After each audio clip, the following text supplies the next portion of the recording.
In the vast expanse where heaven and earth whisper of ancient power, legends are not born. They are forged through blood, will, and destiny. Last we left our tale, Ling Han stood at the crossroads of fate, his path entangled with formidable foes and secrets that could shake the very foundation of the divine realm. With each step forward, the weight of his ambitions grows heavier, and the shadows around him deepen, concealing dangers yet unseen. Now, in Alchemy Emperor of the Divine Dao Chapter 1429, Chapter 1430, the storm begins to stir once more. Hidden schemes tighten like invisible chains, and the clash between strength and cunning edges ever closer. Will Ling Han seize the opportunity before him, or will unseen hands alter the course of his destiny? The winds of change howl across the martial world, and the next chapter of this legend is about to unfold. Tonight, the stars above were cold and distant, yet Ling Han's thoughts were restless. They had to depart immediately, leaving no chance for the heavenly phoenix divine maiden to tend to him, a fleeting regret that lingered like a shadow in his mind. The cloud-piercing shuttle tore through the vast emptiness of space, slicing through light years with effortless grace, until an entire year had passed and the distant myriad directions galaxy finally unfurled before them. Beyond its swirling constellations, their destination came into view, the enigmatic Wood Figure Planet. Here lay the fabled Star Sand Martial Arts Academy, a realm whispered about in hushed tones across galaxies. The planet itself, a generous expanse without protective wards, seemed almost vulnerable. A lone starship's attack could strike it without resistance. But no one feared such an eventuality. Why would anyone dare? 10 Genesis tier saints guarded this place. 10. The concept alone defied belief. Across entire galaxies, the birth of a single saint was a miracle. Some, like the Longlight Galaxy, held none, ruled only by the eternal river tier. And yet here, a solitary planet harbored 10 saints. Who could hope to challenge such a fortress? As the shuttle began its descent, Ling Han did not concern himself with landing precisely. He let the craft settle wherever chance dictated. Stepping out from the Black Tower, he and his companions found themselves amidst vast marshlands shrouded in a gray mist that dulled the horizon. The air hummed with dense spiritual chi, heavy and alive. Such richness in spiritual chi, remarked the notionless saint, his tone tinged with both awe and calculation. The denser it is, the faster true origin stones form. Cultivation here, even a heavenly body tier like myself cannot advance swiftly, yet this place, it will hasten even the slowest ascensions. He stepped from the shadow of the tower, wary not to become a shield for Ling Han's trials. The companions' eyes gleamed with admiration. They had walked the Cloud Apex planet before, marveling at its chi, yet nothing compared to the raw abundance that now suffused the marshlands. Even here, far from the famed sanctuaries of cultivation, the earth beneath them promised untold power and the hidden glint of true origin stones.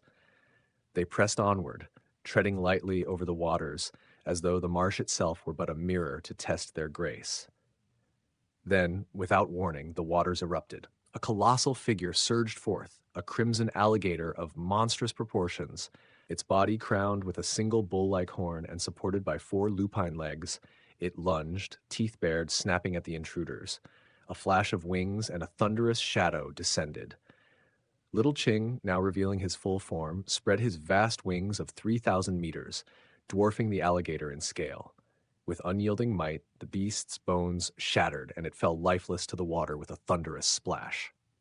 "Even a wild alligator dares to challenge us," one murmured, a mixture of irritation and warning in their tone. But consider this. Its shattering void tier status is only the first sign of the dangers that lie ahead. This marshland is far too fertile for cultivation and for danger.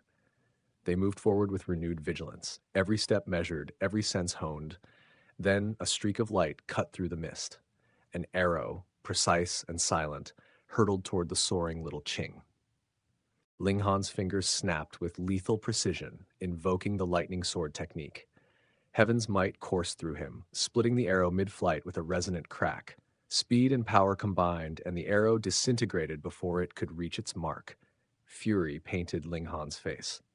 No offense had been given, yet some reckless soul sought to harm them. The source soon revealed itself. A man descending with anger flaring from his gaze, flanked by 2 stern elders. "Who dares interfere with my hunt?" he demanded, haughtiness thick in his words. Ling Han's eyes narrowed.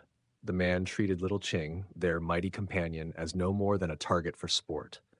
"This is my beast, and you dare harm it." Ling Han's voice was calm yet heavy with threat. "How do you intend to make amends?" The man laughed, arrogance dripping from every syllable.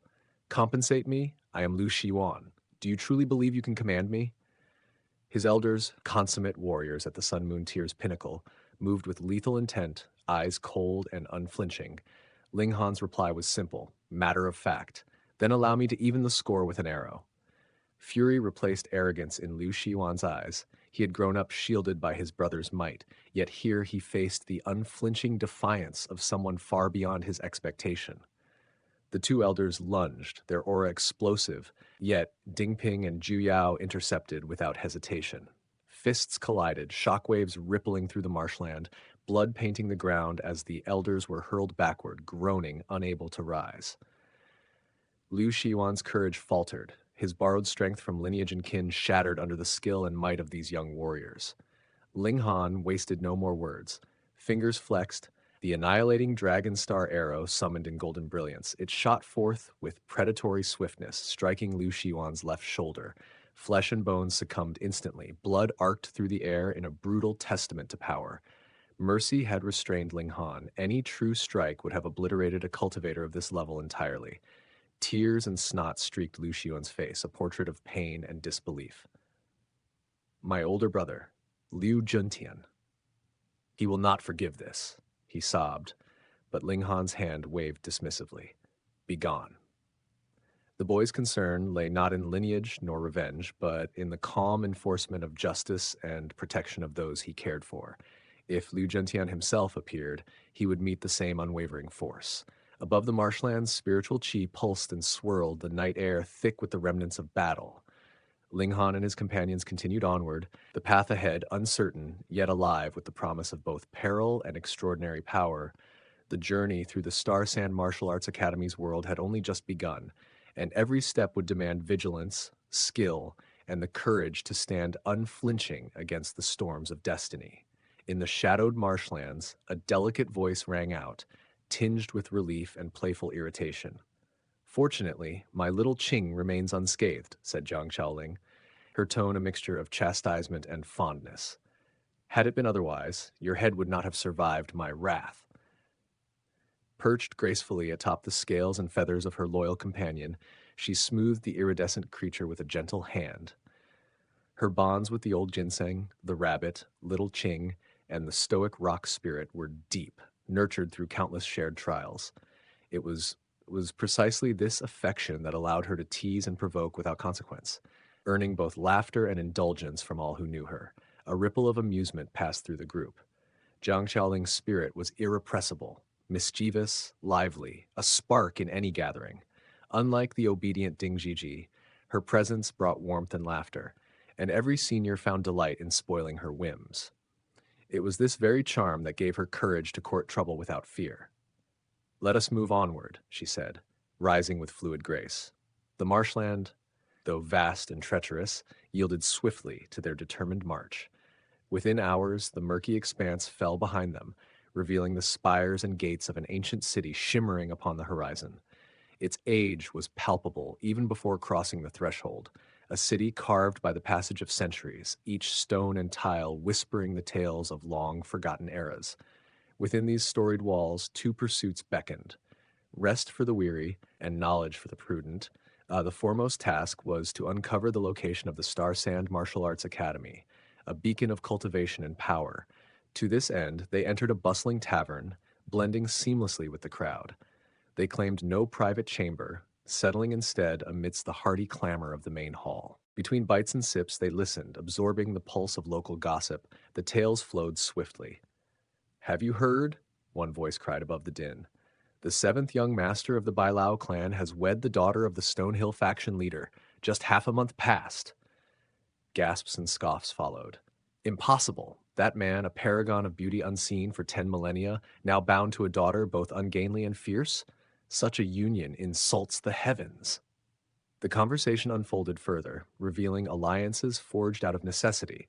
The Bailao clan, pressed by their mortal rivals, The formidable Liu clan had no choice but to seek strength through marriage. The Liu clan's prodigy, Liu Juntian, was whispered to have been personally lauded by the Deepankara saint 7 millennia ago, a mark of prodigious talent that left all who heard it in awe. His cultivation had soared from mountain river tier to the medium extreme of the heavenly body tier, with whispers claiming he approached the pinnacle. Admission to the Star Sand Martial Arts Academy seemed all but certain, and even attaining eternal river tier status appeared within his grasp. In a world where even the rarest cultivators scarcely reached this echelon, such promise drew universal attention. Ling Han and his companions exchanged measured glances, their expressions betraying a flicker of astonishment. Fate had conspired in curious ways. The brother of Liu Juntian had been encountered by chance, and now they gleaned his formidable renown from the chatter of strangers. Yet, within their circle, no one was lacking in strength. To fear a prodigy was but a fleeting thought. The universe of cultivation was vast, and even stars must share the heavens with others. Conversation turned to the fabled Purple Wind Mountain. Rumors abounded of gatherings there, where young king tiers congregated to sip tea and contemplate the Tao. Yet the mountain was not for the unworthy. Guardians of unmatched skill protected its base, and the mountain itself seemed a creation of heaven and earth, permitting only a handful of heavenly body tier elites to reach its peak. Those beneath the king tier were consigned to gaze from below, barred from witnessing the contests of the gifted. Ling Han's eyes sparkled with anticipation. "Shall we seek out this Purple Wind Mountain?" he asked, voice low but firm. Zhang Xiaoling leapt at the notion, her excitement irrepressible. The Rain Emperor's aura flared with battle lust, a blazing hunger for contesting strength against the elite. Beside him, Ding Ping, Juyao, Shu Ran, and the others shared the same eagerness. "Let us go," he declared, determination echoing through the tavern's walls. Their path was guided by the words of a common townsman, each step carrying them swiftly toward the legendary mountain. Those less capable sought refuge in the Black Tower, leaving the strong to ascend. Soon, a solitary peak pierced the horizon, winds swirling around it in a riot of violet currents, lending the mountain its fabled name, Purple Wind Mountain. At the foot, a throng had already gathered, faces tilted skyward, hearts filled with anticipation. Dozens hovered in the skies, heavenly body tier elites among them, and others, strange half-humans, bore wings upon their backs. The air hummed with the thrill of prodigy and power, a spectacle that even the most seasoned of cultivators could scarcely resist. Ling Han surveyed the scene with a chuckle. "How lively," he murmured. The Rain Emperor, eyes blazing, called to him. "Fourth brother, to the summit, to battle until our hearts are sated." Ling Han raised an eyebrow. "These king tiers gather to taste tea and discuss Tao, not to clash blades. Is not the tasting of tea a prelude to battle?" retorted the Rain Emperor, grin fierce, eyes alight with challenge. Resigned to his brother's ever-growing thirst for combat, Ling Han gathered his companions. Only 6 among them could hope to ascend. Ling Han himself, the Rain Emperor, Empress Luan Xing, the Heavenly Phoenix Divine Maiden, Shu Ran, and the enigmatic, notionless saint. Each bore the strength of legends. Empress Luan Xing alone stood at the apex of the heavenly body tier, her very presence enough to unnerve any king tier she might face. Through the crowd they moved, a silent determination in their stride, yet the throng below jeered and doubted. "Fools," they murmured. "Do they not see the challenge before them? To reach the summit is to defy fate itself." But Ling Han and his companions were undeterred. The mountain awaited, winds roaring in violet crescendos, the air thick with the fragrance of power, destiny, and the indomitable spirit of those who would dare to reach for the heavens. And so they stepped forward, prepared to test their mettle against the very summit of the Purple Wind Mountain, where legends were forged and the Tao revealed itself to the worthy alone.